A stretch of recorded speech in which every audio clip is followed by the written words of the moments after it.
Everyone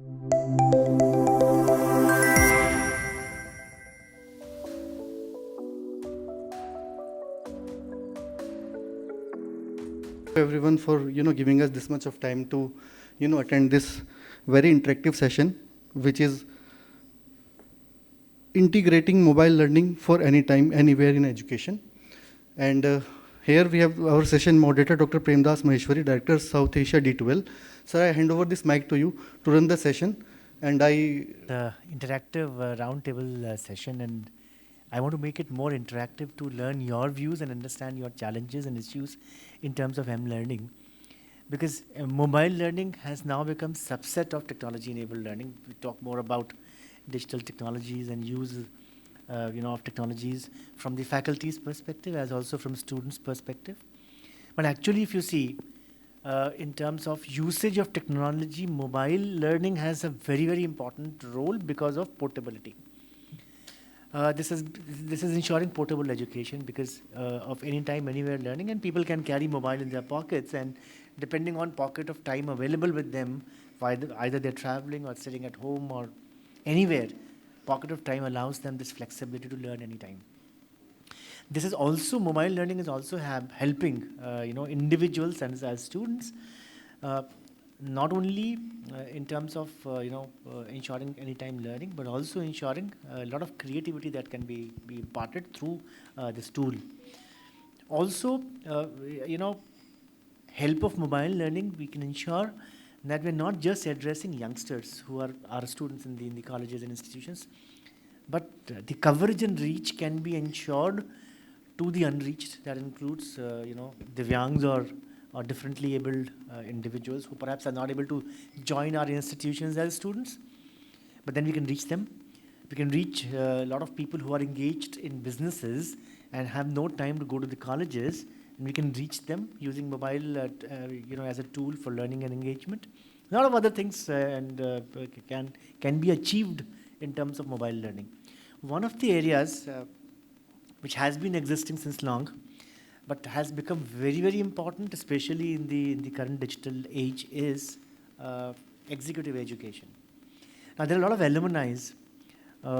Few of our existing clients, have spoken about executive education because students who have passed out from the institutions and are doing some job today, they also want to upgrade themselves. And what better than the alma mater, where you have your known professors and teachers teaching you, giving you knowledge in terms of nuances, new specialities, specializations, new subjects, new topics.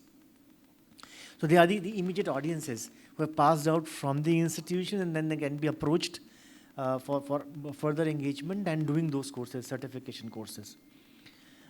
Also, we're talking to a global world today.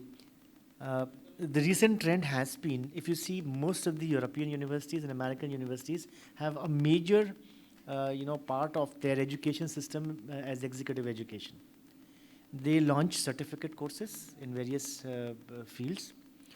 Mostly they are available online or hybrid, and they are soliciting partners in India.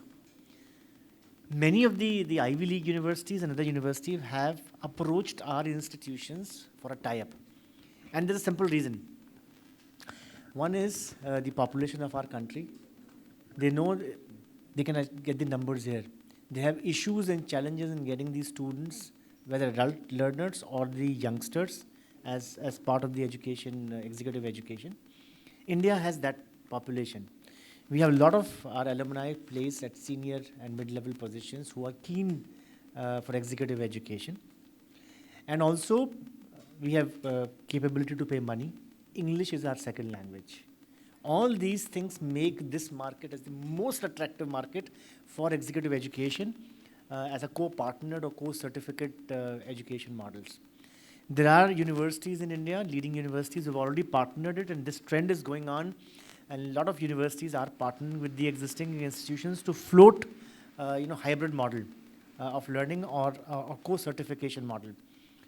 So a portion of education is given by the Indian partner, the Indian education partner, and a portion is given by the foreign partner through online means, and it's a joint certification co-endorsed by both the partnering institutions. So this model is also coming up very well. And there are, of course, variations to that model. Some of the universities have offered a sort of an internship. So if it's a 6 months course, 5 months be done in India through classrooms in the partner institutions, few months in the online space, and 1 month at their campus overseas, those who can afford and those who actually want to go overseas and study. So a lot of variety of models are emerging forth. And all this is feasible and possible through learning, mobile learning, because of working executives who are time poor, they don't have time to come to your campuses and learn. Even if we talk about weekend classrooms, that has also become challenging actually. Now, you can attend few of the weekend classrooms, but not regularly. You have responsibilities, family issues, functions. You're always perpetually busy, so making it feasible to attend the classrooms in the campus is also challenging. How do you address that? All that is happening now through mobile learning. So that's the area that we would like to discuss today and have an interaction. So the topics, there are 5 or 6 topics. I have divided the entire discussion, and let's understand from each one of us in terms of how do you feel about learning, mobile learning, how you in your respective institutions are following mobile learning, or is there any mobile learning at all, and how we can actually leverage mobile learning to best of our capabilities and use, so that not only we delve into newer courses in terms of executive education, but also ensure effective learning in today's circumstances when everyone is talking about digital education. So what I've done is I've divided the entire topic into 5 areas. One is that how can mobile learning be integrated into the existing education system? We all know, I mean, still we are following this typical traditional education system, which is classroom system. People come to our classrooms, faculties teach using either whiteboards or PowerPoint presentations, the typical traditional way. And if you wish to integrate the nuances like mobile learning into our traditional way of teaching and learning, how do we do that? Are we doing that? Or do we think that there's a possibility, so we will need to learn from each other the current experiences? Second is key challenges in ensuring equitable access to mobile devices and internet. And this was discussed in the panel just a few minutes ago. There's a digital divide. There are challenges where students are not able to access internet in remote areas. There are challenges when students don't use smartphones. Because to use this technology, you need smartphones. You can't have traditional, typical phones. So how do you do that? How do you address this digital divide? Third is how can educators ensure mobile-friendly content that is supporting the diverse learning systems? Now that is also equally important. Now if we upload huge amount of documents, whether it is PDF or PowerPoint presentation, students won't be able to open it in their mobile devices. Or if you have a content, technically and typically what happens is that when you have some big document open in your mobile phones, you have to drag it from left to right, up and down every time when you read it. This is not a happy situation. So is the content actually mobile friendly or not? How do we address that situation so that as a learner or a user, whether it is faculty or student, they don't have to do much of the effort in terms of using the mobile device or the screen left to right and up and down. And then strategies the institutions can use to ensure security and privacy. Now that is also very, very big concern. Now, as an educational institution, my content is made available to everyone and anyone on a mobile device. How do I ensure security and privacy? That this is only available to my authenticated student who has paid fees to me, not to anyone and everyone who can download and copy that. How do I ensure that security? Is there anything like Netflix, where if I subscribe Netflix, I can watch Netflix series on my mobile device, but if I've not subscribed, if I've not paid, I'm not having access. And plus, I'm not able to download a movie or a series from there. How do I ensure that? How can mobile learning be used to promote lifelong learning, which is executive education? So typically lifelong learning talks about anyone who's in the age group of 20 to 75. So how can you actually address this situation when you have diverse sort of population in a typical classroom or a typical cohort?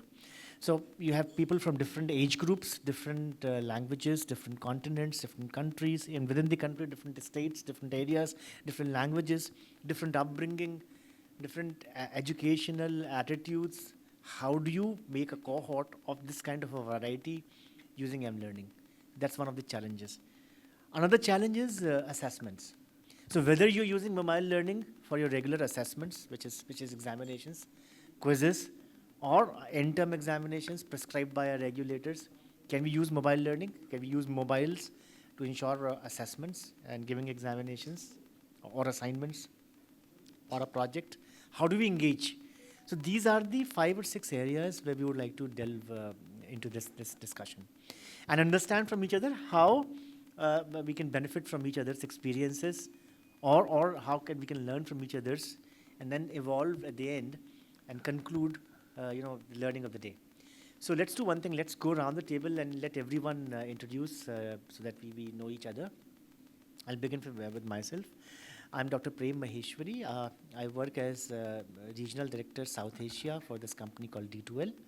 D2L is a Canada-based learning management systems company. We're number 2 worldwide, cloud-based, SaaS-based learning management system. Very advanced level of digital LMS, which is also mobile-friendly. And more than 1,500 universities and institutions across the globe are using this platform. 80 plus universities and institutions in India are using this platform, which is not only being used in the campuses to deliver hybrid learning, but also online learning, and also a variety of other nuances in terms of adopting digital technology in the country and executive education. I have 33 years of experience and in higher education, and especially online education or digital education in the US, in Europe, in France, and in Asia also, in Singapore and India. I've been associated with D2L since the past 5.5 years, and I launched D2L in India pre-COVID in 2019, and today we have 80 clients using this platform.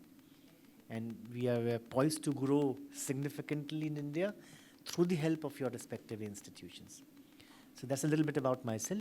We'll go around the table, ma'am, if you could introduce yourself, and then everyone will pass the mic to everyone. Thank you. Lakshmi. I'm originally a software professional. I started my career way back in 1992 as a multimedia developer. I worked as a software trainer and a programmer analyst for 15 years, and then shifted to the research area and earned my PhD in Green HRM. And currently, I'm working as a visiting faculty as well as a researcher at Reed Institutions, which is part of Alvarda's group. And I visit all the institutions of Reed, CMT, IIAM, NVP Law College, Samata, and try to understand the needs of the students and research, gather information, analyze it, and give the report so that the management can take some kind of data-driven decisions. So I'm also a data analyst, a business analyst, certified business analyst from IIMV, where I used executive programming platform as Sir told, and I have used this lifelong learning, and I've been learning and continue to learn throughout my life. This is brief introduction about me. Thank you. Yes, good evening one and all. This is J.C. Santosh, Director of ADARSA Group of Institutions. And I am also Zone President-elect of an organization named Junior Chamber International, that is JCI. And I'm also a certified zone trainer. I give trainings to all the students for private educational institutions and for government institutions also for free. Thank you. I am Kanakaraju, founder chairman of ADARSA Group of Institutions, as well as KORINGA Group of Institutions. I am also number of social organization events. Thank you, sir. Good evening, one and all. This is Dr. Sai Prashant, and I have a total 34 years of experience, 10 years in industry and 14 years in teaching. And my research area is marketing. So from past 14 years, I have been dealing with marketing and to some extent HR subjects also. And almost 800 students have passed under my guidance. And they are into different companies like Accenture, TCS and everything. And one thing is, my strength is I still have a contact with them. So that makes me happy and proud. And this is about me. Venugopal Gandham. I was born and brought up in Delhi, but I hail from Andhra Pradesh. So I have a total experience of about 30 plus years. So I do multitasking in my current role also. So in the daytime, I'm actually representing a corporate which is called Teleperformance Limited. It's a French-based company, and I give L1, L2, L3 troubleshooting to all US customers and UK customers. So TikTok, though it is banned in India, but I support TikTok worldwide in terms of technicality. Same thing with Lufthansa and British Airways, and I have been enjoying my work. Subsequently, since last 6-7 years, I started as a passion to do something else for the society. So initially, I started counseling suicidal patients for about 2.5 years in Mumbai and Pune. Then gradually, I jumped into women empowerment as an LE. So I uplift women in the society in terms of teaching them as to how to get ready for the corporate. Slowly, in the last 7 to 8 months, I have started a new initiative called cybersecurity. I educate, mentor, guide all the youth in most of the states, and I have been recognized by 6 international governments and 3 national governments only in terms of cybersecurity awareness and how AI can actually make cybersecurity successful and how can it break also.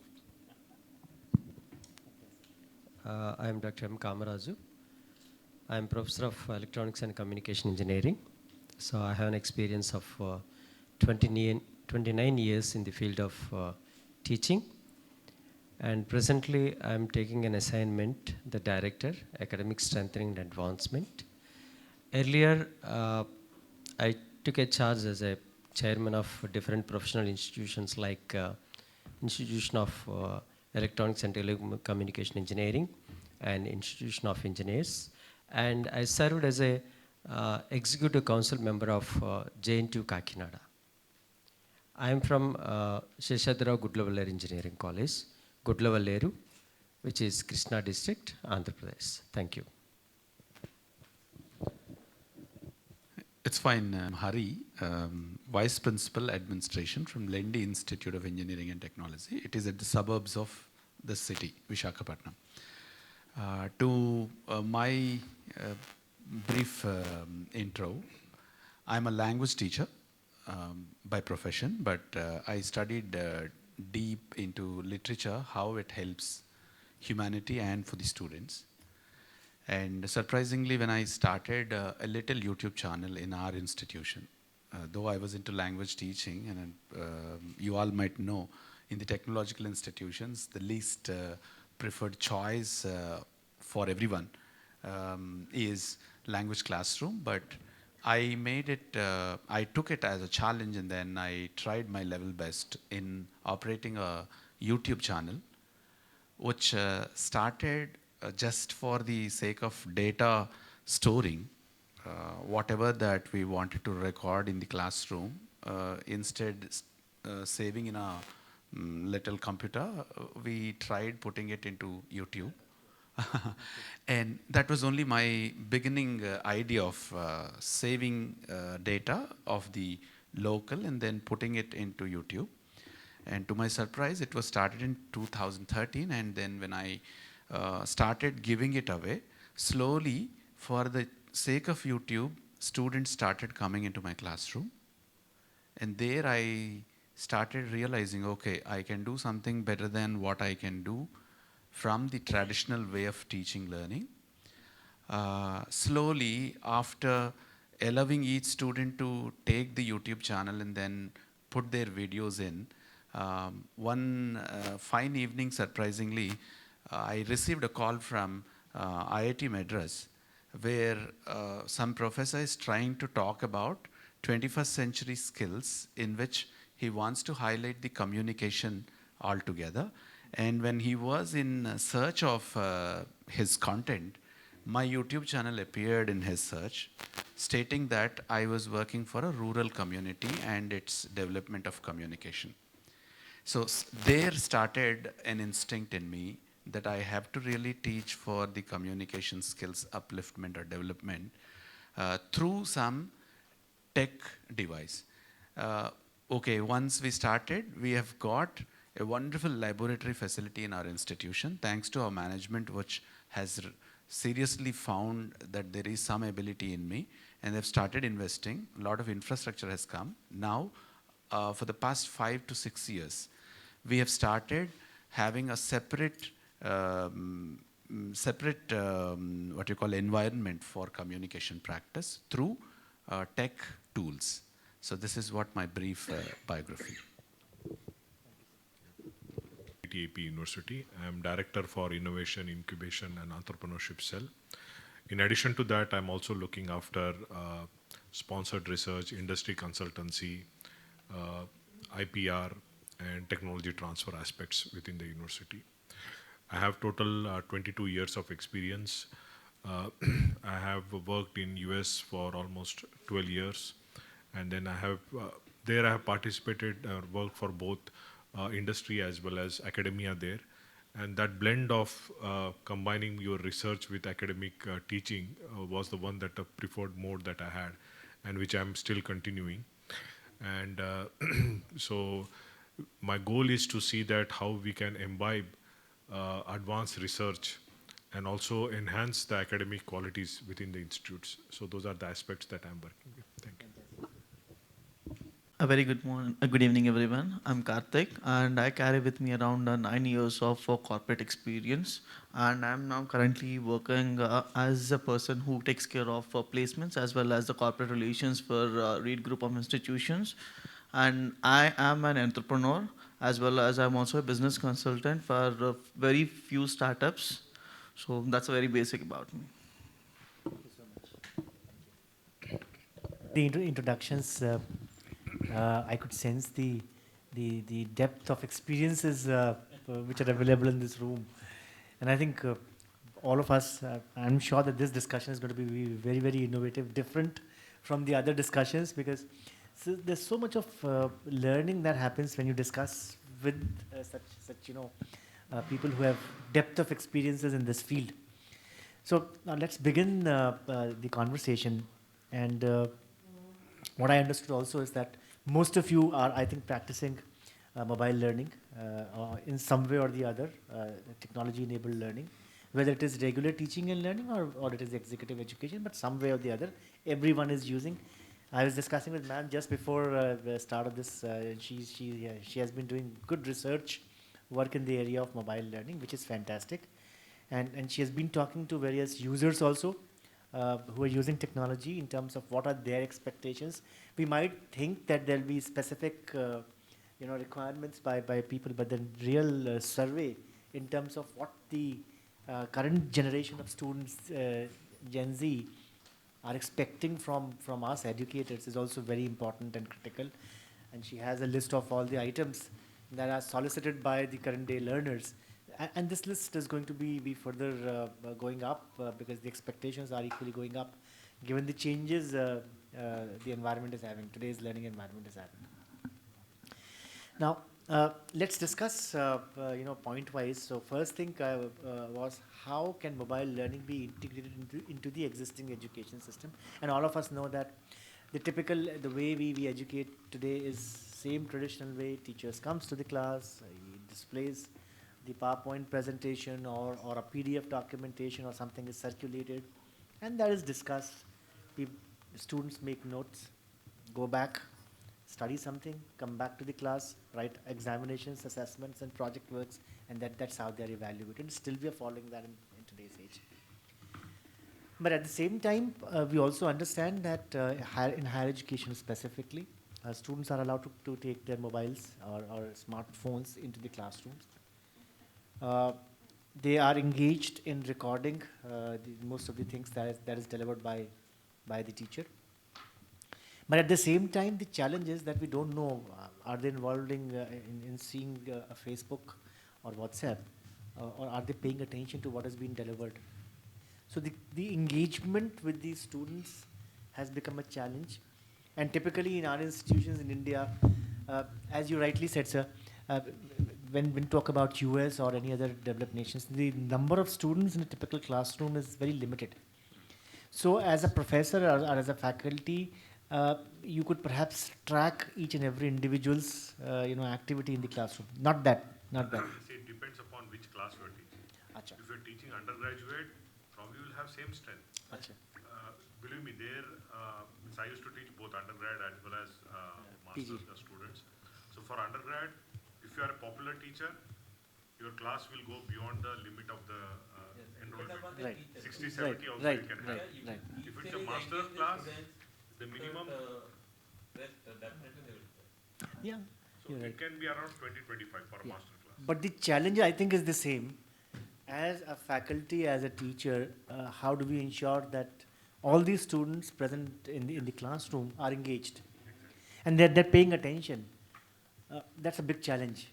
Because as a professor, you would come in the classroom, deliver what is need to be delivered, but are we ensuring, are we tracking the attainment of knowledge? Perhaps not. So this is one of the challenges. And there are solutions to it. I have experienced those solutions. We'll discuss that. So let's go around the table and seek your respective views. How, in your experience, in your respective institutions, you see this as a challenge? Or is it no more a challenge? Or how do you engage students when you come to typical classrooms? So we'll begin with you, sir. Basically, and the first question, I feel that the methods I follow is to keep them engaged. Whenever I start my session, I make sure that I give the information through mobile. As every college has groups nowadays, once the admission is completed, every batch will be created into that particular group. Okay. So in the group, they will be posted the topic or whatever the session is going to happen. And on that, once I go into the class, I make sure that I don't only go into the definitions. Suppose I deal with core concepts of marketing, which consists of 8 elements. So I make sure that I teach them not only the definitions, I teach my way of style is teaching with examples. So when I give them examples which are related to life or advertisement or anything, how do you understand an advertisement or what did you learn from that? How it is related to this concept. Right? Like need, want and desire. It is a simple first way core concept of marketing by Philip Kotler. So how do you understand what is need, what is want, what is desire? So instead of giving him what is in the textbook, I'll ask him what is basic need. So this is how I get the attention of the students. If I may ask one question, sir, do you also, pre-send the content that will be taught in the classroom in the sense that basic static content? So that when they come to the class, they read the basic content. And when they're in the class, either they're able to explain the content to you, or if they have doubts, they may clarify those doubts. How does it happen? No, sir. I don't send the content. I send the content after my class. Okay. So what happens is, let them understand. See, I feel that students are like clay. You have to mold them. So once we give them, they come with perceptions and conclusions. Okay. So when, as sir rightly said, it depends on the faculty. If you are really, good type of, or whatever you can say that you are a good faculty, where the student feels that, okay, I am very well happy in this class. You need not call them. You'll have the strength automatically. So बच्चों को बुलाने की ज़रूरत नहीं है. The people come automatically. They find that, okay, marketing class by Prashant sir, they'll come. So this is what happens. So that interactive session has to be created. The strength may be 20, 30, 40 or 50. So another related question. So if assume that the strength is 30 or 40 or 50 students. Yeah. Is there a specific way that you're able to understand that all the students are engaged? And it normally happens that there's a section of students who are really engaged. Yes. There's a section of students who are not bothered. And they would be doing anything in the classroom whilst you're there. Is there a specific way you're able to engage them, or is it that it's assumed that everyone is understanding? How does it happen? No, basically, whenever the class goes on, 30% students are really engaged, right? 30% are trying to just kill the time. They want to wait, just they come in, they say that they want attendance or something. But make sure that I'll make some that they are not distracted from my class. That is the reason I take examples, so that whenever you see an example, it may be any kind of. So these examples keep them in the class. This is way of my style to deal with the students. So whenever you poke them like anything, see, I say that my students are the best managers in this world, because they know how to manage. See, manager has to buy a time. He may be a listener, non-listener. So they'll have a curiosity, how can I buy a time? I say that from your college, school days, whenever you are given assignment or any homework, you state that, you come to the school and say that, okay, I have not, madam, yesterday there was a marriage, yesterday I have a sick. You give so many reasons and buy time to submit your assignment to the next day. Yeah. So what is the manager does? A manager, the first thing, has to buy time. So I believe that all my students are good managers. Only thing is the application is required. That molding is required. Why you are doing it? As a student, you have so many reasons. Correct. So this is how I try to interact with them. So I will come to that later on once we have the views from everyone. Yeah. How today's management has changed. Management today is manage, men and T. T stands for technology. Yeah. How do you manage men and technology? So basically, I teach in other way, manage men tactfully. I tell you. Yeah. So technology is a recent inclusion. Yeah. No, basically. So your views about the same situation. How Is actually in the classroom, how many time for a teacher? Every teacher, specific syllabus is there, specific working days they are there. In that time, no teacher cannot give full knowledge. You are develop the concept. What is the example in the science, sir? What they are give concept, but the student ready to get the knowledge by using cell phone, because in a cell phone the Google data is there, videos is there, teaching gave full knowledge. If you are in addition to teaching, the cell phone learning is in addition to the classroom. It is one of the tool it is used, because we should not use cell phone in the classroom, sir. It disturb the classroom, because it disturb the classroom, because the teacher may be disturbed by getting phone, the students disturb the teacher. Once the concentration divide, the teacher cannot deliver a good thing to the students. Sir, for last question you are asking, in a classroom, a best teacher or worst teacher cannot satisfy the 100 students, sir. Yeah. What has happened, it is the learning capacity of the students in a different way, sir. The one student who is IQ is more, he can learn single atom. The average students by 2 times listening, sir. The dull students 3-4 times. So where it is possible in classroom, that time, the need of cell phone, if the teacher guide the student, you are listening in my classroom, if you have doubt, go and see the cell phone through video, see the 2 times, 3 times concept, then you can easily understanding. In the way we can integrate the cell phone with the traditional classroom. So we cannot divide the traditional classroom with only cell phone it is not possible with a good teaching, sir. So cell phone is useful with the traditional classroom only. It is a clear. And one thing, sir, what is the use of cell phone teaching? In a cell phone, where we are using is also very important. In the school level, the student cannot understand the concept. They don't know, because when they don't know, if he know the concept, he can understanding. What is the today's teaching problem? Lack of good teaching aids.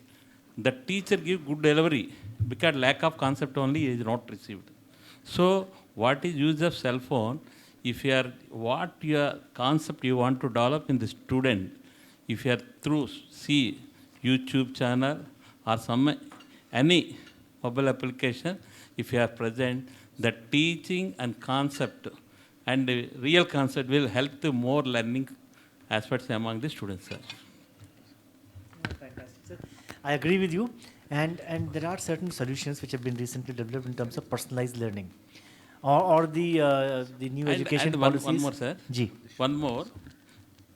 Sir, the ever teacher, the ever human being is a learner forever, sir. What is the education?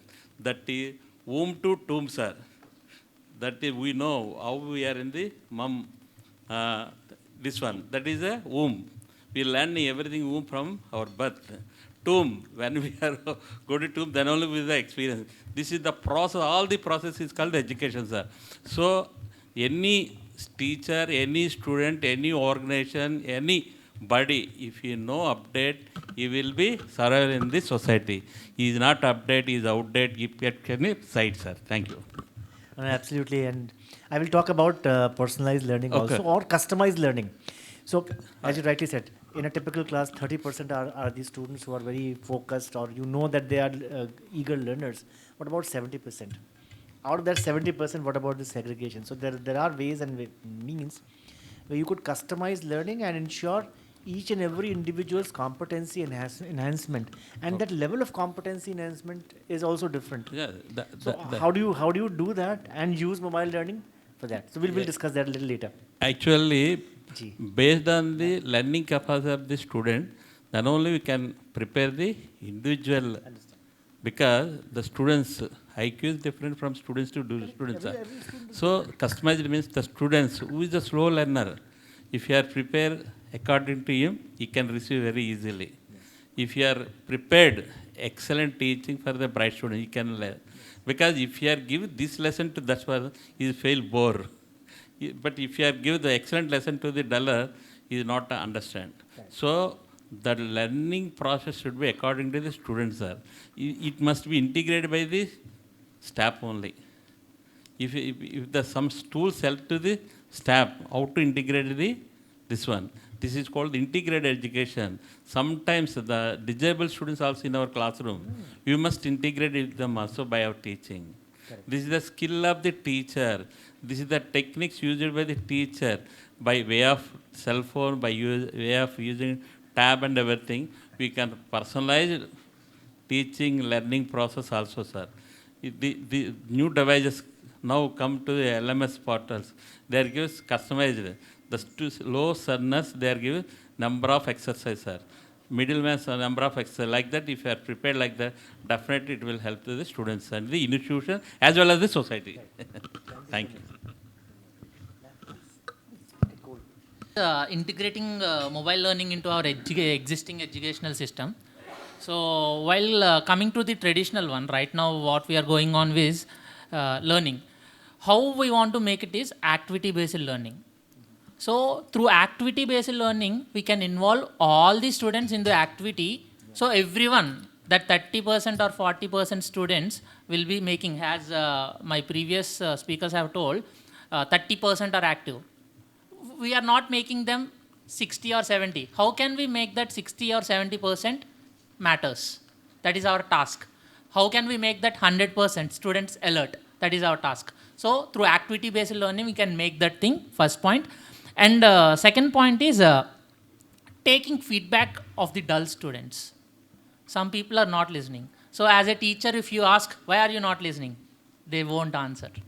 So you want to talk personally with them. So what happened with this? So why are you not showcasing some interest upon this subject? So everyone will be giving different inputs from their side. So we will be getting to know how to handle those students. So for this, what we can do is integrating our technology, our mobile-based learning to this. As Kanakaraju sir have told, we want to integrate teaching with mobile teaching. Then only it will be possible to make wonders for sure. So you want to bring, you want to learn and you want to teach technology to the teachers, then teachers will be making all the students attentive towards the class. That's the main point. Thank you. Technology into the education system.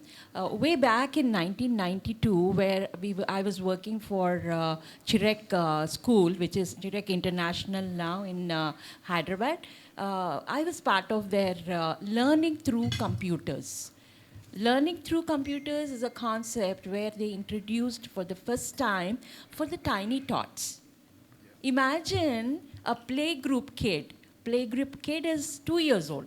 What can you expect the tiny tot to learn from the computers? So here what we did was we introduced this learning through computers by introducing them to clicking the mouse or clicking the keyboard, and once they click on a rhyme used to play. So that way they used to engage themselves, learn while playing. So that was the concept in 1992s. Later on, what happened was we slowly, play groups to nursery to 1, 2, 3, 4, till K-12. This concept of learning through computers worked very well. All because of the interest and involvement of the teachers. Like I was part of the digital technology department, and we were including teachers in making the content for the students. So this way, it was really helpful for the students, where teachers are the best persons to understand the level of their whatever they can take in order to give the output. So here, the slow learners, the moderate learners, and the fast learners were divided based on their involvement, and teacher used to prepare the notes or prepare the content with the help of the programmers, and use the same in the classroom, in the AV room, which was making them understand the concepts in a real-time way, and make the learning process very, very useful. So coming to the, there's a lot of shift in my career from playgroup to the K-12 and K-12 to the degree, and now I'm dealing with the postgraduate students, where the learning pattern is totally different for the postgraduate students. Here, we don't have to teach them anything. Everything is available on the mobiles. The mobile is not just the mobile smartphone, but it is the laptop, it is the palm top, it involves all the devices. So once you introduce the BYOD, the bring your own devices into the classroom, it really helps them. But again, if they have their own devices bringing into the classroom, it would help them not only learn what is happening in the classroom and take it home, and whatever they are learning, they can learn anywhere, anytime. So this concept of anywhere, anytime works very well. But the problem arises with the connectivity. So there becomes a digital divide. The people who do not have internet connection at home, or no proper connectivity, or any kind of challenge that they're facing in terms of using the connectivity, then there becomes, they get divided, and their learning process might affect. So what is the solution that we can give these people who are facing challenges because of the connectivity problem? See, we are not talking just the urban or semi-urban. We have to take the students from the rural background also, from the rural areas. Our concept is anywhere, anytime education. But there are still places where the connectivity is a challenge. Not only in rural areas, even in apartments, we don't have the proper connectivity. So sometimes we find that problem even in the cellars or ground floors. You don't find the mobile connectivity properly. So what is the solution that we can do or give to this people who are facing is a big challenge. So this is a long way to go, and it is really. We are also part of a project where we are dealing with talking to different types of students across multiple disciplines, engineering, mathematics, management, and social sciences. So here, their perception is totally different. The perception of engineering graduates is different to the perception of the social sciences.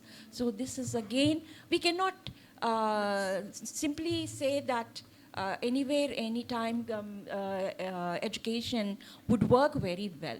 So there needs to be some kind of stringent rules, proper solutions to this kind of BYOD or your anywhere, anytime education system. So over to you, sir.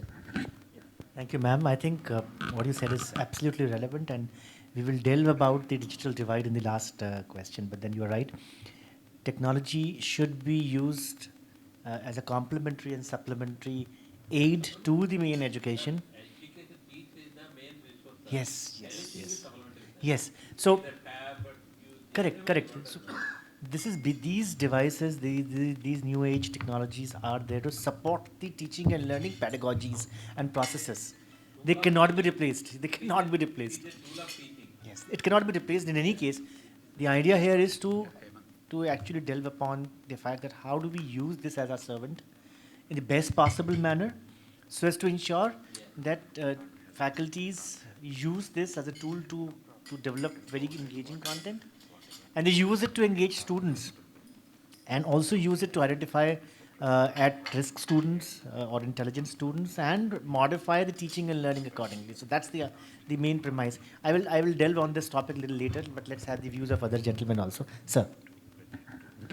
I'll give you some real-life use cases, especially in the corporate organizations. In the pre-COVID era, there was a lot of classroom training, whether it is new hire or any procedure change or any new process when it got introduced to any organization.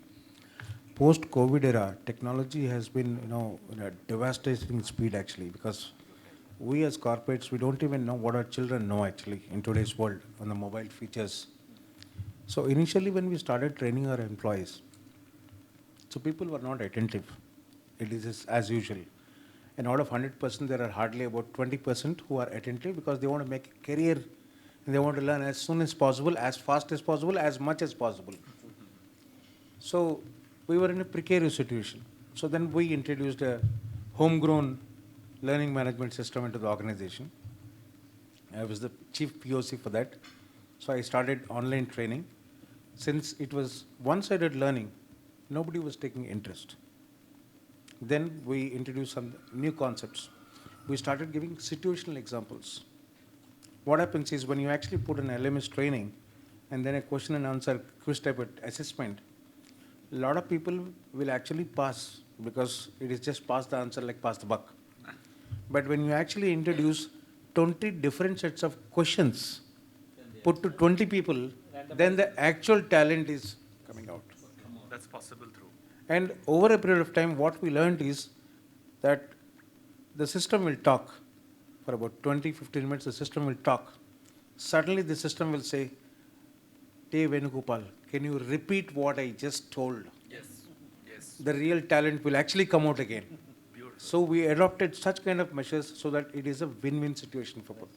Because time and effort, it's very costly for everyone, whether it is a new hire or an education, it is very costly. And they don't realize the kind of efforts the teachers or the mentors are actually putting into such kind of system. They don't realize. Somebody has to motivate them.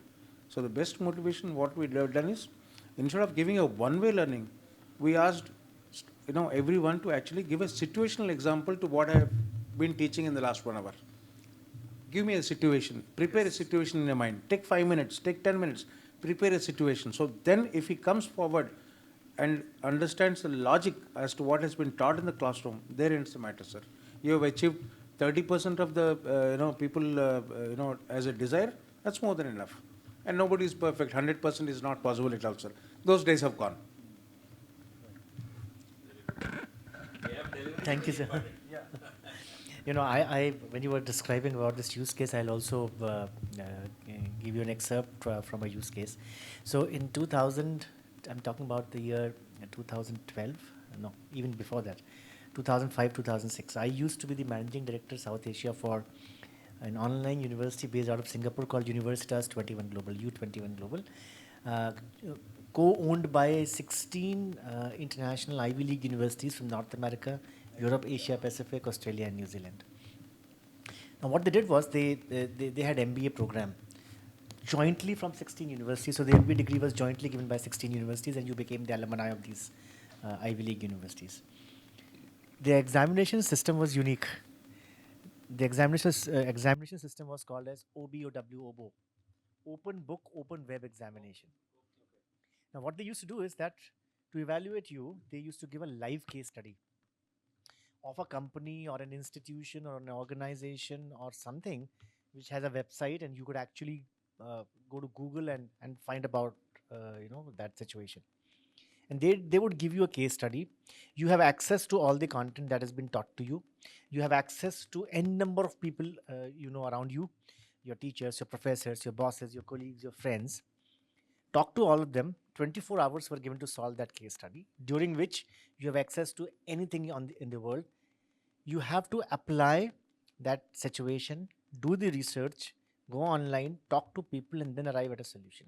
Your solution cannot be copied or pasted because they had plagiarism tool at that time. And even today, sir, Ivy League life Yes, examples are very tough. This is the most toughest examination. Not even I am.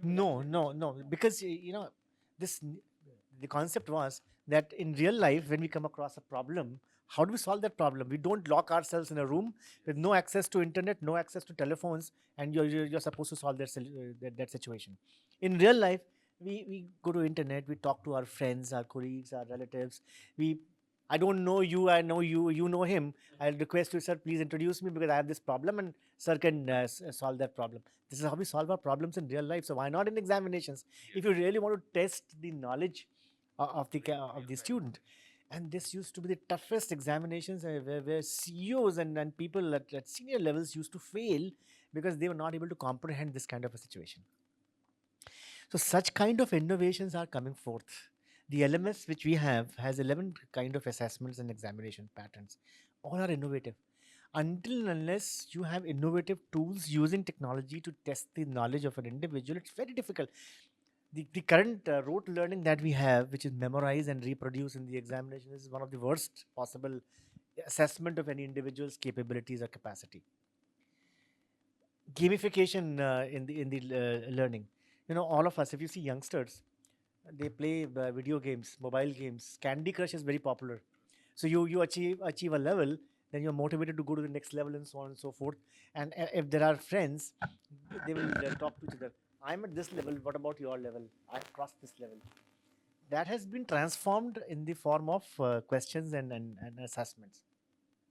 So as a student, I'm reading a topic. I'll first clear the basic level. I clear it with good numbers because that's basic level. I'm motivated to go to the next level, which is the more complicated questions. Questions are jumbled and rationalized. I clear that level, I go to the next, and so on and so forth. And amongst my peers, I would say, I have reached level 4, where you're still at 2. So that's how engaging tools are now getting developed, and the faculties, institutions, and universities are now focusing on that. Another beautiful way, sir, one of the Indian universities is using that, is getting video assignments using mobile phones. So as a teacher, I would put it in a selfie mode and record a question or give a case study or a problem. Put it on the LMS. This gets delivered to all the students in 1 second or 2 seconds. Students will play that, understand the question, record their answers in the given time, again on mobile phone, put it back on the LMS. Teacher will receive it, go through the videos, and you give the time duration. You cannot go beyond 5 minutes or 10 minutes or whatever is the duration of that problem. Record that. You evaluate it then and there, put the answers, student gets the assessment done and the grading done for the entire class. That's a beautiful way. Similarly, sir, one is discussion threads. So I was attending one of the online sessions of a general management course where they were teaching boss subordinate styles. And this is a very, very common, very easy topic. Boss subordinate styles, there are given based on the European Western analysis, there are few boss subordinate styles. One could be autocratic, one could be participative, and all those. You go through them, reply. They said no. These are all bookish language. Every student was to describe three of their best bosses and three of their worst bosses they've seen in their careers. If you've not seen six bosses, two or three, give an explanation of how they used to manage things. And everyone would give that answer. And everyone was able to see everyone else's answers. And in that discussion, 27 different styles of boss subordinate relations emerged. Whereas we only know of 4 or 5, which is available in the documentation. It was such a nice learning how people and how bosses are managing corporates or institutions. You have all sorts of bosses, and all sorts of bosses have different modus operandi of managing things, and how you can actually work with the different kind of bosses without losing your job, but at the same time achieving your objectives. So these are nuances that are coming up, and all this is happening through this. Because as a working professional, I don't have time to go to a classroom or even my home and use the computer or a laptop to answer that question. I could be actually seeing it sitting in a metro or a bus or a car or waiting at the airport or railway station and could immediately type in the answer. It's beautiful. These are the positive sides, but there are negative sides also. Unethical use of this, we will discuss and delve on that. Sir.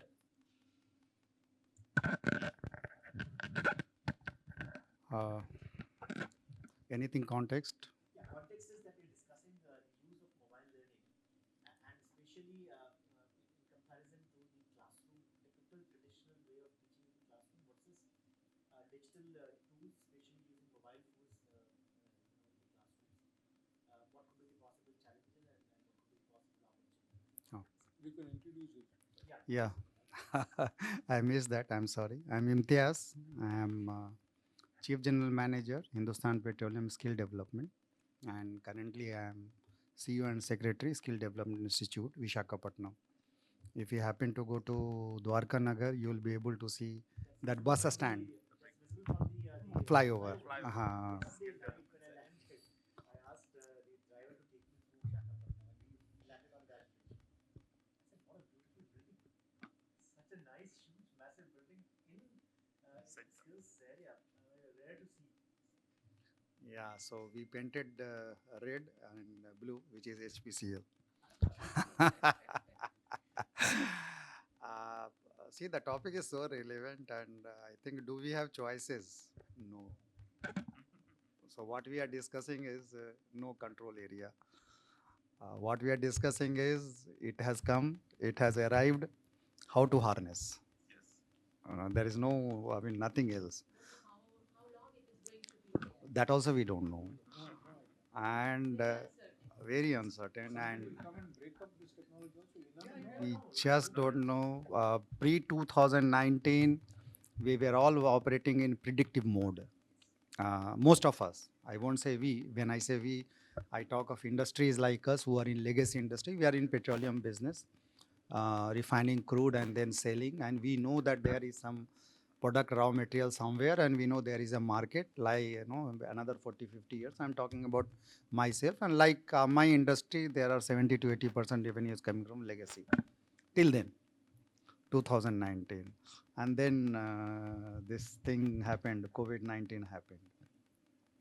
I think they changed life, world, the way we look at world. And what technology could do in 20 years, I think probably it did in 2 years. Or 1 year.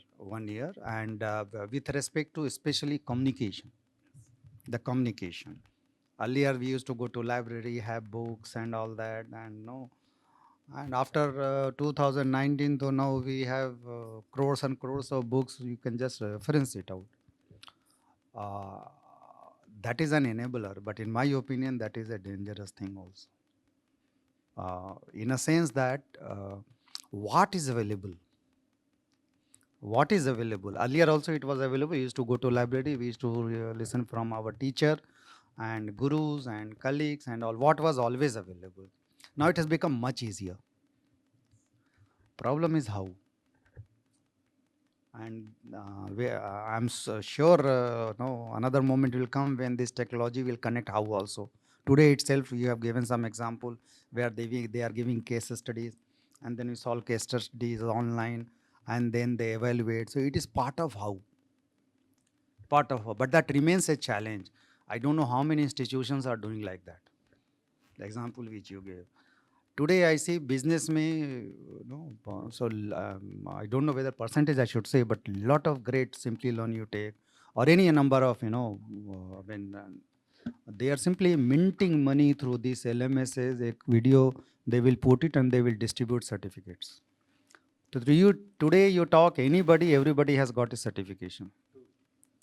Okay, when I look back at my career, I got into the field of Lean Six Sigma. I was a plant manager at HPCL LPG bottling plant, and there I learned how a job should not be done, because whatever I will say, worker will say no. PSU, typical PSU. So that's how my motivation to learn these tools started. And last 20 years, I was heading productivity, implemented almost 150 Lean Six Sigma projects. And then another 4 years, I did that Hasan Chellapalli pipeline project. Hasan Chellapalli pipeline project started in 19, and that time COVID happened 20. Okay, and we all thought that COVID will do nothing. Usually project guys, we think we are above God, so I don't know if anybody is from the project. We think that everything we have under control. The fact is, project if you have things under project, if you have things under control, it's not a project, it is operations. Okay, so that has happened, and there I had this onslaught of your mobile and internet. I have been receiving, and our HQ people thought that morning 7 o'clock to night 12 o'clock review will go on, because COVID has made everything available. No, so boss thinks, my chairman thinks that I am talking to review, so everybody is working. Why this job is not done? Why that job is not done? Why project is only 20%? And once chairman says, director also will do. Director does, ED also will do. ED does, general managers also will do. I was GM then, so there it stopped, but I will also do. So my heads also will do with their, full day we were only wasting on reviews. Who will do the job? That too during COVID time. So my point here is that enabler sometimes also get into area and give a false sense of control. I'm just taking little other way around, because all of you are educationists. It is correlated.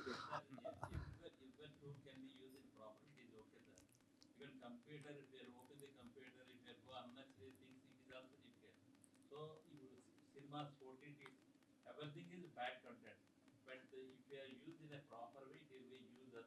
It is used in another way, it will destroy the cell. So cell phone also, it can be easily communicated. You say that your boss can be access to you for 24 hours. If you feel bored, you are not work more. You are not work more. Your company will not grow. It will not grow. They will not give you salary. Based on the company grow only, everybody gets a good salary. Based on the institution income only, you are giving the salary. The communication is very important. Nowadays, the human beings cannot without any cell phone. Even student also. The mother gives the cell phone. Where is my son? Where is whether the bus is start or not every day? Mother phone. If the child is close the phone, immediately phone to the principal. Where is my child? Where is my child? Technology is so advanced that even tracking systems have come. Yes. They are demand. My son keep this. We are in our institution. We are not allowed cell, but we are kept one room. While they are called to college, they are kept all the cell phones in the room only. Because if they come with the cell phone, no teaching them. It is a chatting. So see, I'm quite opposite to you. it is no. And in fact, my views are also quite opposite Schools to have introduced watches today, and parents can actually track what is he doing and where is he going in school. Whereas we are not allowed this sir. One mother asked me when the pandemic, you are not allowed my child sir to classroom. Why you are asked for cell now? Without cell we can't teach you now. It has changed now. Then they are scolded me like anything. We accept it. See, Situation made me accept it. the challenge is actually, stems from this kind of control which this technology has started doing it. Sir, anything we are act locally while we think globally, sir. Globally, if we want to think, we must carry this effort that everything works. Whether they are using or not, it is controlled by the teachers and the parents. What is the duty of the parents? They must use it properly. Even in our inbuilt TV, there, sir. They can so many YouTube channels misuse. If the student misuse, what we can do? Can we destroy the TV? We can't. We teach the student how to use in a proper way of any device. It is the better way of using all the devices. That is absolutely. See, here, if the context of this enabling, technology has reached everywhere now. It's a great leveler, poor, rich, anybody can access best of material. Element which is required is desire. That desire cannot be introduced through technology. So that is one challenge which I see if you are maintaining an industry, the desire of the employee to get trained over online platforms, that desire you have to work out what way you want to work out. For students, again, same desire needs to be worked out what way you want to work out. And the institution or the organization which is implementing this online learning platform, that I have got at this point of time lot of questions, because it is a low hanging fruit, Boston Consulting Group's cash cows. तो आप just video डाल दीजिए, you give a certificate in 500 rupees, there are 1,000 into 500 is 50,000 rupees or 5 lakh rupees, whatever calculation you do. But that will come and that will go. That is the current challenge. Here my point is that we need to, educationists, that is my assumptions here, we need to bring desire onto using this platform. Whether it is this or whether it is laptop or whether it is any mode, desire. The desire of students, or you say attitude or whatever word you want to choose, you choose it. And that is the big job for any education institution with respect to students and industry with respect to any manager. Do you know, most of the training what we conduct on online, everybody says 120 hours. H1 mein 120 hours of training, 130 hours of training. You know what they will do? They will just log in. नहीं रहेगा वो sir, वो log in करेगा और log out के time में log out करेगा.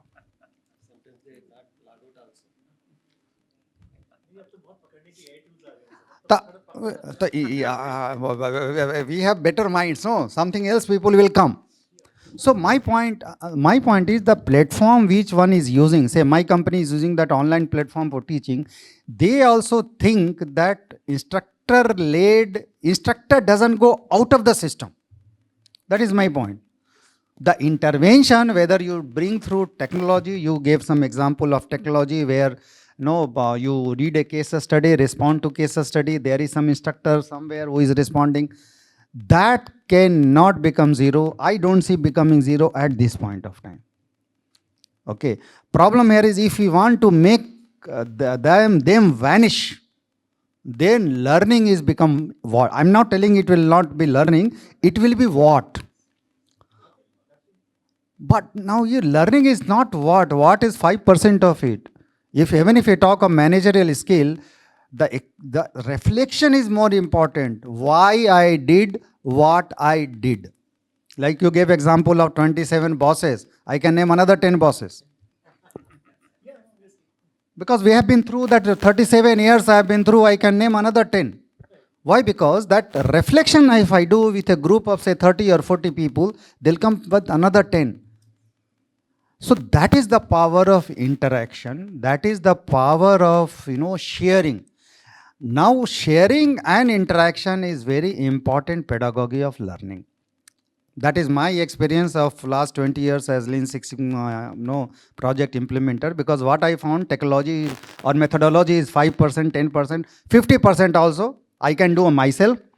Balance 50% of engagement, interest, desire, from where you will get. Now that is what, yeah.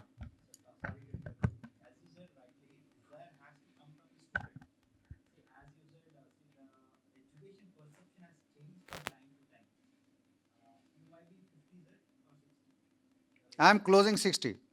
I'm 58. Your education process was hardcore learning. Your education system. You have to see, my guide used to tell me that I used to run back of library from one library to the other library and get the theses or the content and prepare my own thing and do a typing for myself. And today, I have done my research in 2019 in marketing. So I use my laptop. Everything go over, go to Harvard University, pay some dollars, get the download the articles and everything. So what is the perception and the pedagogy methods have changed. If we don't adapt, coming to the corporate sector. See, I worked in a jewelry sector where my boss used to watch through his mobile whether the floor manager is active, handling the situation. If you are not performing, we used to get a call directly. Why did you employ you for this? You are doing this. You are sitting like a floor. As a boss, you are not monitoring the floor. See, the technology has influence in many ways, the positive and the negative end. So what happens here is others opportunity. Yeah, 2 minutes. Sir. Yes, I want to. No, sir. I think everybody are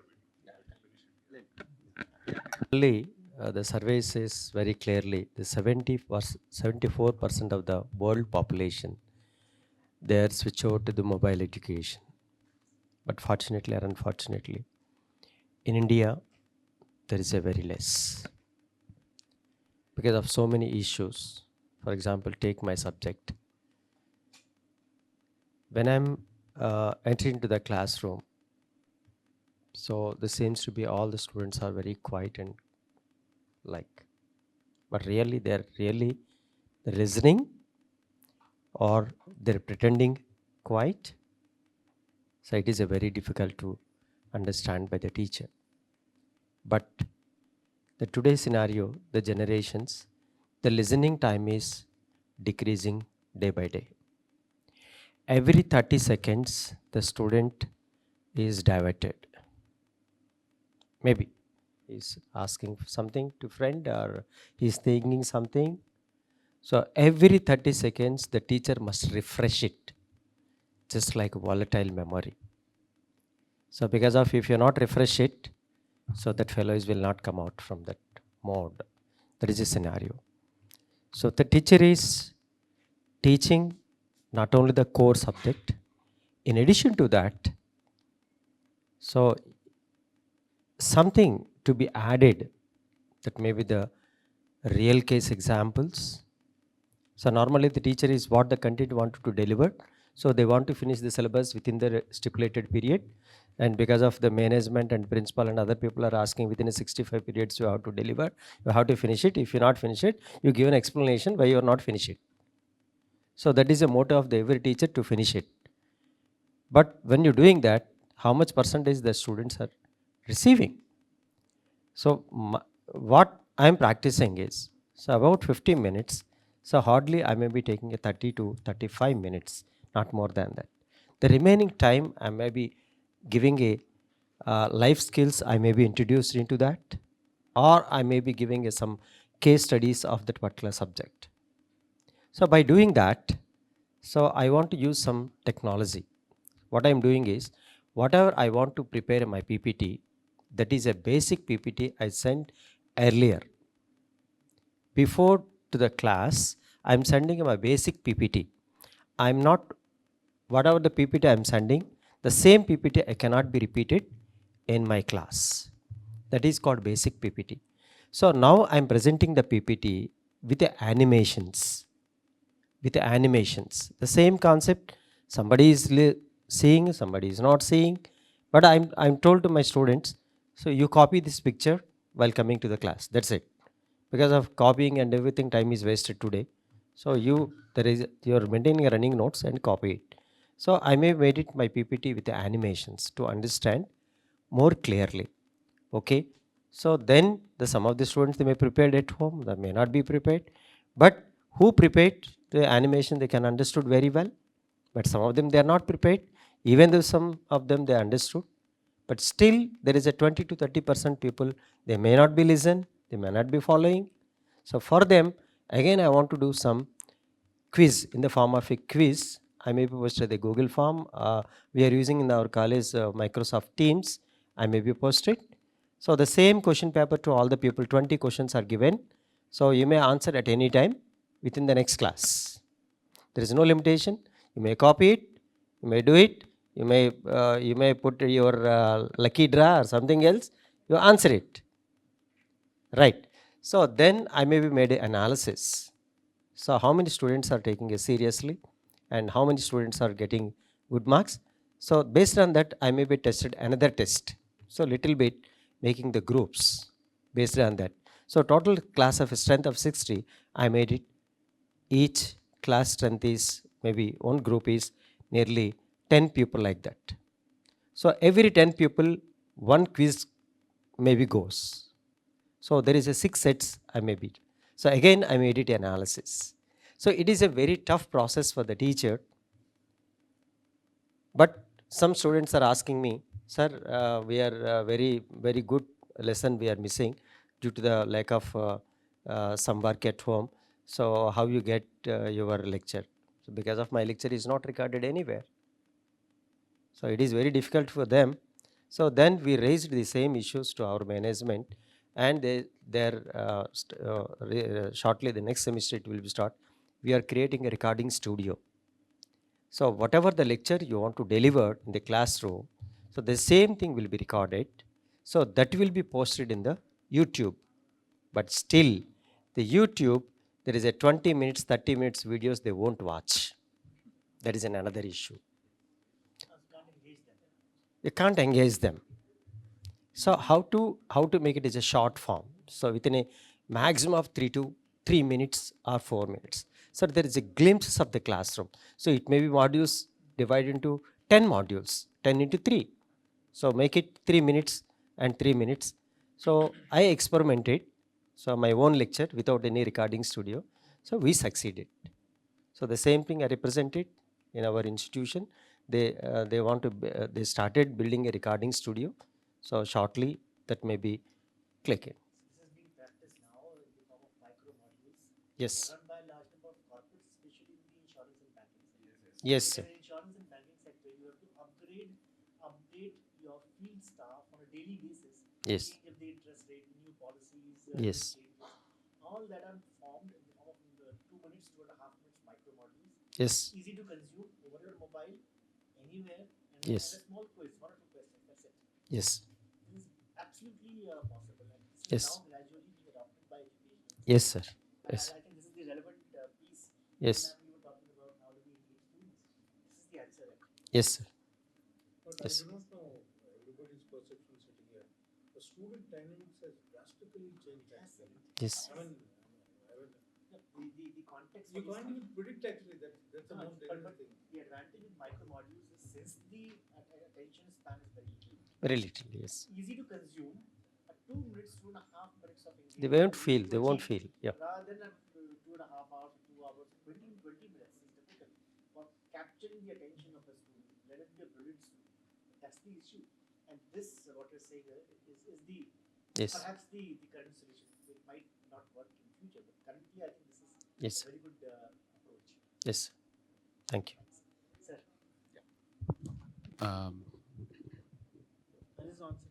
In fact, Kanakaraju sir has gone out, but anyway, it is in turn, my interest is to say that the mobile assisted language learning, we call it MALL, a technique. Earlier it was CALL, computer assisted language learning. Since I'm a language teacher, not only me, most of the language teachers were very, very happy, satisfied with this new concept of bringing mobile into learning. So it is one of the successful stories of mine. I work for a college where 80% of the students are from rural Milu, where language teaching was definitely a bigger task. And it's not language teaching, it is something like how you have to manage engaging them towards a language that is not known to them or not new to them. So in that case, we have developed a model of a journey plan. Now we have developed a studio kind of a laboratory. We also have depended on lot of technology tools that are available in hand. But above all, are we making them ready to take up this with an engaging way? That's a bigger question mark. So when I was looking into this, when we were planning for this journey, we started the journey into, we split the journey into 4 phases. The first phase stands for owning. The second phase is based out of scanning. Third phase, setting, and then last phase is aiming. So the very institution that I'm working, and my work profile is only to make the students ready for the future job ready, where English language is to be taught for the communicative purpose. And in the process, I have had 16 years of same institutions experience. The first 10 years, I was just teaching in a traditional classroom. And for the past 7-6 years, we have started picking out various models, various tech tools, to name Padlet, Flipgrid, Ants Garden. We also have G Classroom, one streaming software, StreamYard. So it's all one after the other. It has come and fallen into my job. So I started learning how to use them, because my job is to teach them listen, speak, read, write, LSRW skills, to an extent grammar, vocabulary, refreshing, soft skills, teaching.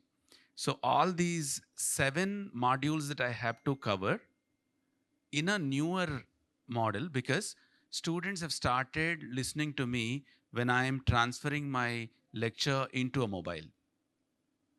So there I had a very interesting experience.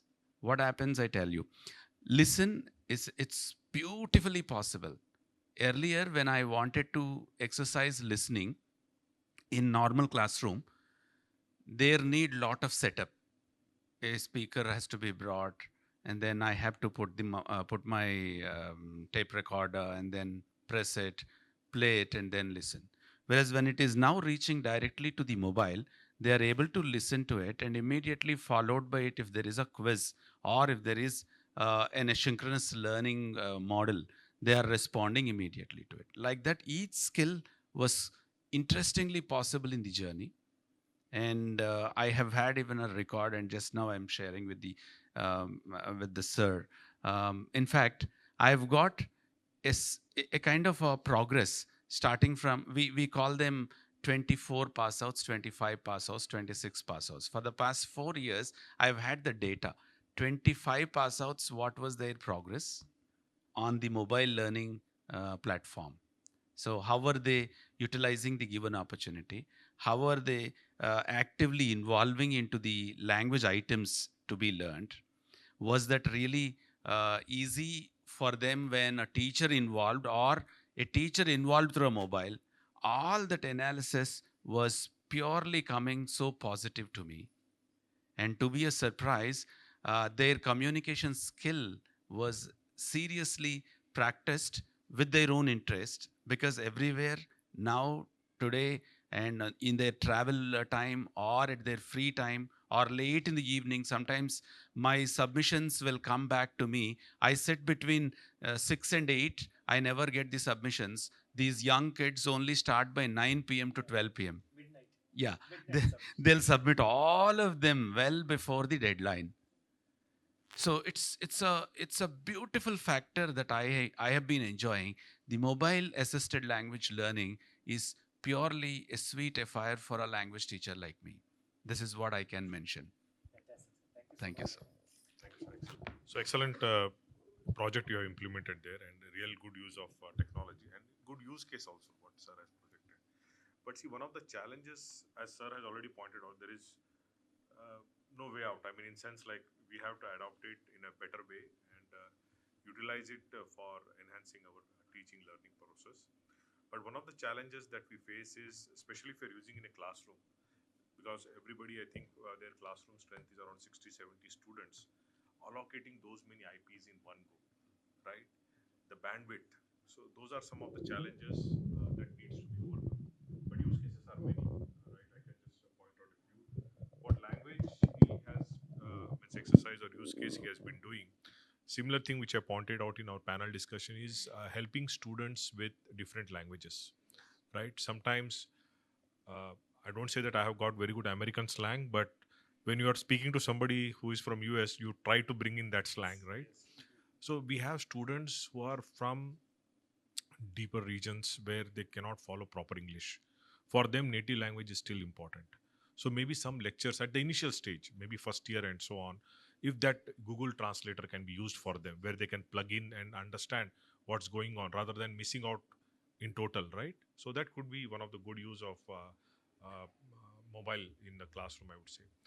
I first time got used to having online means classes delivered live was when I started in US, where one of our interns, she was doing internship in IBM, and our faculty was teaching an advanced course on computer architecture, and she was taking that course, that to VPN connection, that when you used to hear that mobile connectivity noise, if you remember, through that she used to connect. So I think we can also utilize these kind of facility for students who are going out on internship and they want to finish their credits faster, right? So there we can use that. And obviously other use cases we have been discussing since morning, which is where we can engage industry experts. And another thing which nobody spoke today is professor of practice. Practice, which UGC has given the provision where you can have. See, again, we are trying to go across boundaries, right? So why can't we have, see, especially like inner regions of Andhra and all, we cannot find those experts coming down there and spending. For both of us. Yeah. Geographically, he is 400 kilometers away from me, and I am sitting here. We both can exchange the thought. Exactly. Yeah, yeah. This practice as a professor to be put into our institution through such kind of a setup. Certainly. So that can be enabled, professor of practice. There are other use cases like earlier we discussed about bandwidth, especially for remote region. So exam conduction. So if you I take example of Code Tantra, that's a very famous platform. They have patented, no, not code practicing, but also for evaluations. So they have code practice also they have. So for evaluations, what they have done is they have patented a technology on 2G network. They can do the evaluations, and that's how it got very popular during the COVID time. So if somebody wants, I can connect to him, Ramana Murthy. Yeah, Ramana Murthy, excellent person. Okay, so and he has won an award also from PM, I think, for this. Okay, and then we have our own built-in proprietary tool called VTOP, VIT tool, which many of our students utilize for conducting their online learning and all. And with regard to coming to just 1 minute, I'll take with regard to VTOP, VTOP. That's our proprietary tool that we have developed for with students only. So For teaching and learning or assessment examinations? For everything, for assessment of examinations through VTOP, we are tied up with Code Tantra.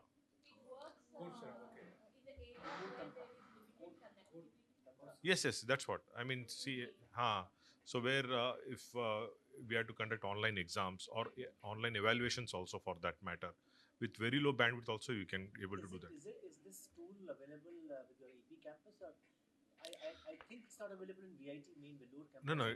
In fact, we have adopted from VIT Vellore only. Yeah. VTOP is there. Yes. It's a common platform that in fact all our campuses are using. So this is a proprietary tool that we have developed, and Code Tantra is connected to that. Okay, and coming to traditional classrooms, again, everybody is having minimum 20 years of experience here. I don't need to tell you all. No, but we have been following all traditional methodology. Exactly. In terms of learning. Exactly. You are seeing drastic changes. You cannot lose that. You cannot that. see the reason. I'll tell you, sir. Can I tell you the reason for that? Can I tell you the reason for that? Once you stop going to classrooms, nobody will pay you fees. So management don't want to lose that connect. Okay, they don't want to not have faculty in the classroom is like not collecting fees. Whatever technology you implement, 70% also you implement, but faculty should be there. Face to face, yes. Without that, you cannot collect fees. Without that, you cannot collect fees. Okay, so that's a requirement, I would say. So anyway, so some of the traditional practices, what are there? Seniors like you have been following, which I also follow. One is preparation is must. When a faculty is going to a classroom, he has to prepare. He cannot just open the slides and read the slides. That I have seen with few of the faculties, not here, but other places, students usually complain. Preparation is a must. Next is, you have to show that you are the authority in the classroom. And the first way to do that is your voice. If you're not able to reach to the last student in the classroom through your voice, you lost them. Second important thing or third important thing is, faculty have to walk through the classroom. I know some classrooms may get very congested, but still find a way. You have to reach, you have to walk to them.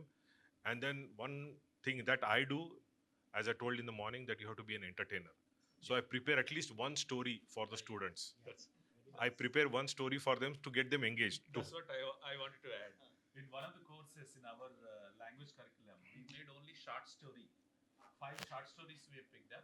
One for technology, one for human values, one for this, one for that, and we have secured all the 5 outcomes easily. So what is called it as hook. Yep. Okay, so that's a hook story or statement that we start with. One important thing that is never turn your back to students. Once you turn your back to students, you're gone. You lose control. You lose eye contact. You lose eye contact. Don't lose eye contact to them, right? And last and very important thing is, I make them write notes. You have to make them write notes. At least not the whole thing, but few key points from the PowerPoint. Please note it down. See, that hand-eye coordination along with your brain stimulation is very important. You have to make them do that. So Totally relying on... typing it on their mobile phones. No, I don't allow that. I tell them, it doesn't matter how small the notebook is. You have 10 pages in it. Doesn't matter. I want those 10 pages exclusive for my class. So they have to write at least some key points, key notes. PPT I'll give them.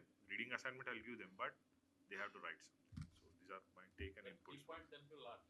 Sorry? That key points is Very important. It is, yeah. The actually, concept. You know, people of our generation, I still write notes. Before coming here, I prepared this. See, believe me, I think today, to be honest, everybody I saw who is participating in panel discussion or any other mode at least had 2 pages filled. Exactly. I mean, that's the way that's part of our DNA. We can't change it. We cannot. See, actually, that habit is very good for students. Because if you see the important point, automatically the concept will be in his mind. Unfortunately, they were not made for it, sir. But fortunately today, my experience, we have got EdGroom, a web portal, education web portal. They usually conduct weekly competitions. On what area? Anything. On anything under the sun. They develop, they post some of the interesting hooks. Today it is about Tirupati's Laddu and its quality. For me, that interesting session is, for me, a kind of an entertainment. I always ask them to write whatever they know in my classroom. They'll sit in my classroom, opening their mobile phones. They access the EdGroom. They write 30, 40 words. Strictly not looking into any other tool. Our students, since we have already guided them, trained them to use mobile phone access for the language learning, they were trained on that line. They start doing it. So 30, 40 words every day is a good thing for me, because I am not able to make my students start practicing writing anymore, at least through EdGroom, that is entertaining for them. For example, in recent past, there was a movie review they have made. They made it very well. 30-40 words. In 30-40 words, grammatical accuracy, choice of the words that they use, sentence construction, the appropriate, thought process, maybe task achievement. I see that there is partially task achieved, I'm happy for the writing. So that's how mobile is assisting language learning. You have limited time. Further to all the discussions which we had from all the eminent personalities in this discussion, so one thing which I think everybody is going to agree is that making the student not use a cell phone in a classroom is inevitable. We can't do that. But the question is, how do we make it more engaging for the student while using the mobile phone itself? So I'll tell you, as a part of my training for placements, and I also take some subjects as well, I'll tell you what is that I generally incorporate in my teaching. The first and foremost thing is, I incorporate teaching in a way where we utilize this particular online gamified interactive solutions like Kahoot. If anybody knows Kahoot, yes. So Kahoot is a very good platform where we can make the students more and more interactive with whatever discussions we want to make it. Ideally, that is something which I'll definitely use it at least once in a week. Trying to make sure that what is the topic we have discussed and what is that you understand. So ideally, since Kahoot is a platform where it is more and more of fun, people learn through it. Gamified learning. Exactly. And ideally, when we put it on a more gamified session, people will learn things. So that is one thing I use. And the other thing is, whenever I feel that people are distracted, so if at all I wanted to talk to them about a concept called bullwhip effect, which is more prominent, bullwhip effect, which is more prominent in marketing. So what I ask them is, I directly straightforward ask them a question on what is bullwhip effect. Obviously, they don't know this. So the thing what I do is, I'll ask them, please open your mobile phones, search what is bullwhip effect, and understand what is that you're doing. What is that? People do that, and after 2 to 3 minutes, or maximum 5 minutes, they try to tell something. Okay, but at the end of the day, that is not correct. Then I utilize that particular opportunity to explain them what is bullwhip effect.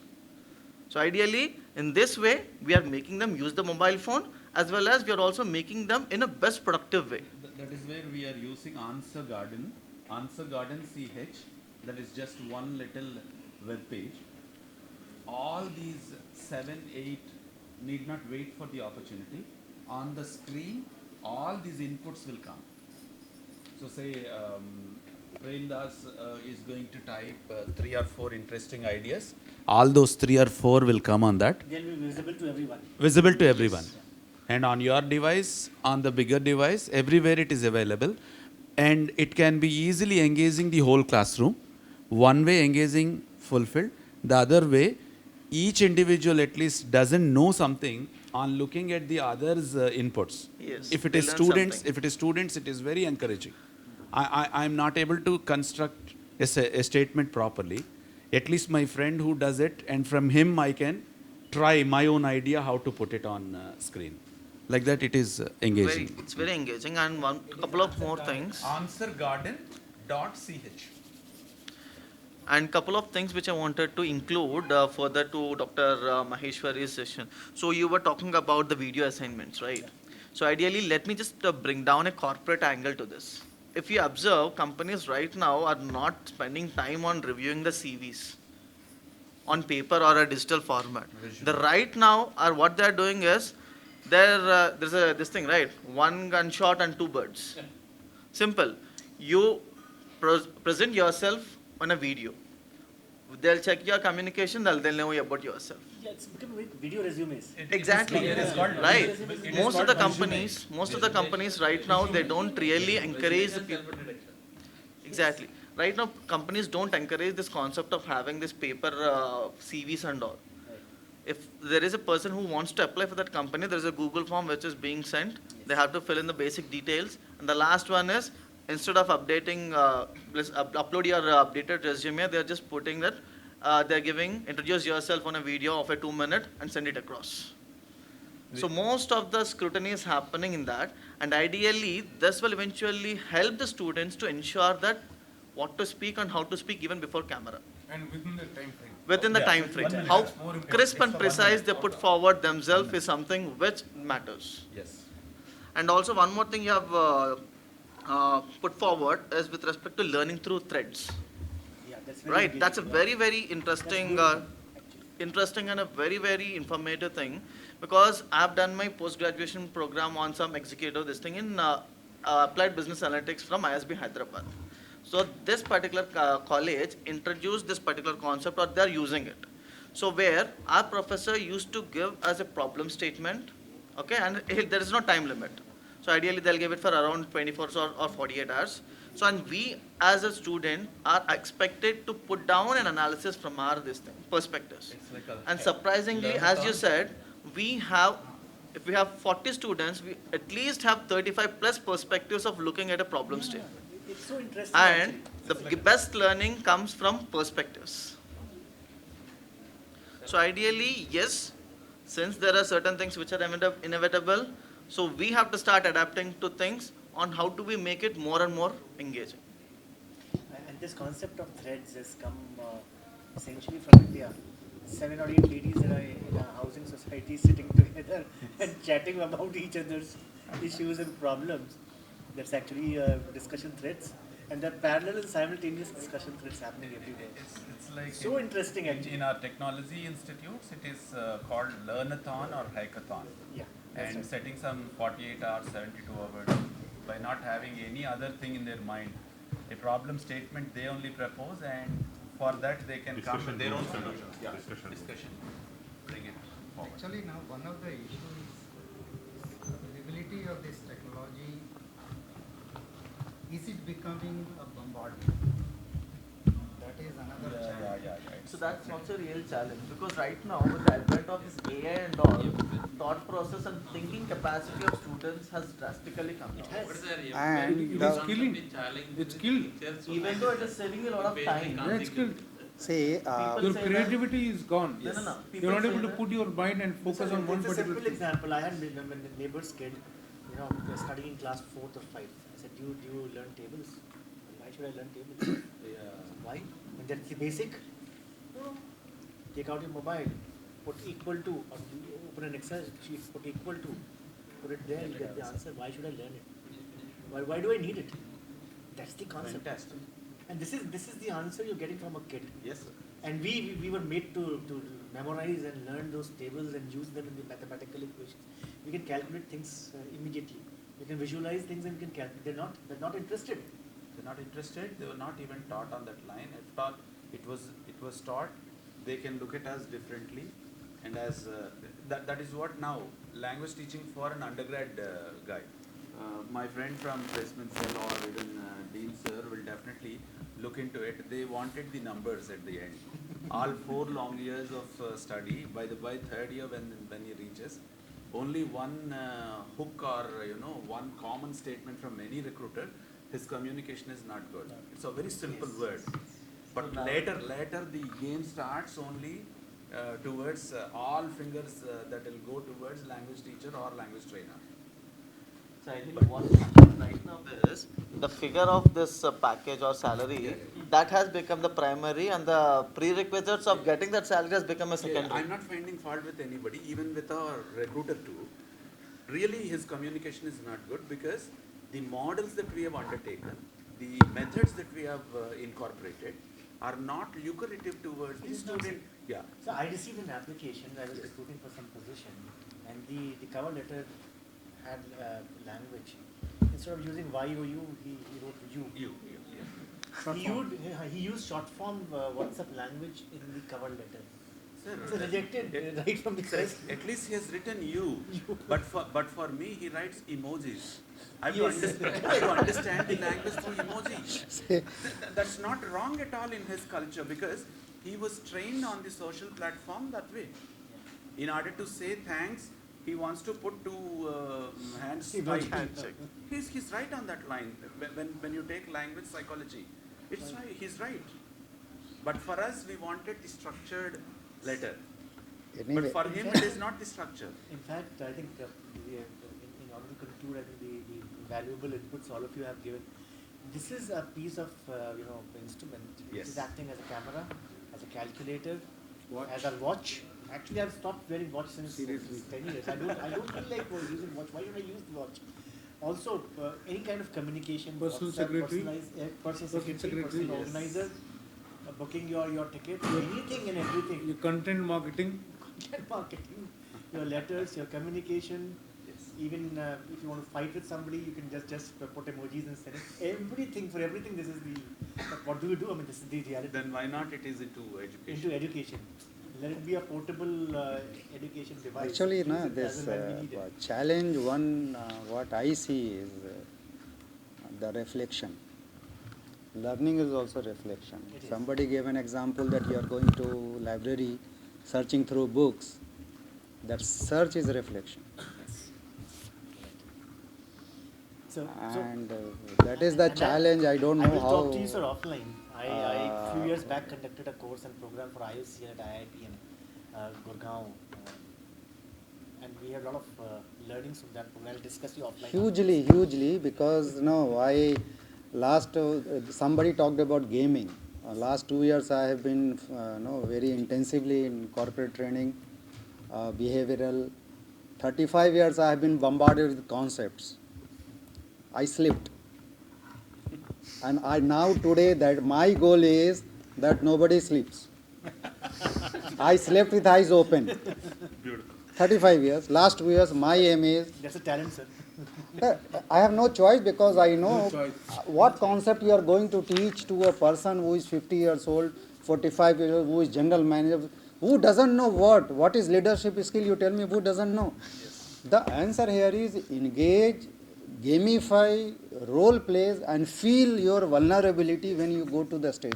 Only you can feel, others cannot feel. That element of those reflections, vulnerability, trying something on your own, something has to end, so it has to end today's discussion. But my point is, anybody who is using this technology, whether college, institute, any institute, they must need to invest in this aspect of engagement, sharing, interaction. If you leave that and only make cash cows through this, it won't work. So I've been warned that even if it is working out, it will not sustain. Money will come. It is not sustainable. Yes. In recent past, AICT, All India Council for Technical Education, has raised a competition called gamification. Sir, we have to wait some gifts and to create games. 300 games were taken across India as the best 300 games. Out of 300 games that they have done, out of 300, maybe 150, 170 are from youngsters, students who are pursuing their engineering. And other 30-40% of games were done by little kids. All of these games are through any one of the devices that they are familiar with. They have done it. They have made it.